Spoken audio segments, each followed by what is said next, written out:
Sir, வாங்கின 1 கோடி ரூபாய ஒரே மாசத்துல ஒரே இன்ஸ்டால்மெண்ட்ல ரீபே பண்றீங்களே எப்படி சார் அப்படின்னு மேனேஜர் கேட்டாரு.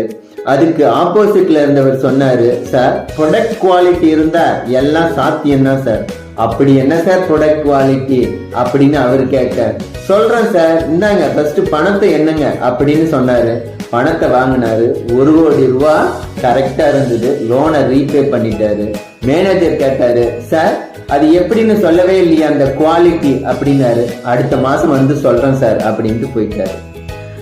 இப்ப அடுத்த மாசம் வந்தாரு. மேனேஜர் ரொம்ப ஆவலோட காத்துக்கிட்டு இருக்காரு. எப்படி அந்த 1 கோடி ரூபாயே ஒரே இன்ஸ்டால்மெண்ட்ல இவர் அடைச்சாரு அப்படின்னு. இப்ப வந்ததுன்னு கேட்டாரு, சார் நான் கொடுத்த 1 கோடி ரூபாயும் சர்க்குலேஷன்ல போயிருச்சா அப்படின்னு கேட்டாரு. அதெல்லாம் போயிருச்சு சார்.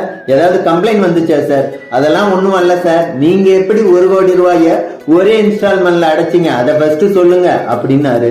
அதுதான் சார் ப்ராடக்ட் குவாலிட்டி அப்படின்னாரு திரும்பவும். சார் நீங்க லோன் வாங்கினது பிரிண்டிங் பிரஸ் வைக்க, என்னதான் ப்ராடக்ட்ல குவாலிட்டி இருந்தாலும் எப்படி சார் 1 கோடி ரூபாய் லாபம் வந்திருக்கும் அப்படின்னு கேட்டாரு.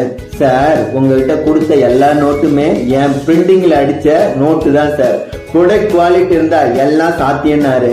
மேனேஜர் உறைஞ்சு போயிட்டாரு.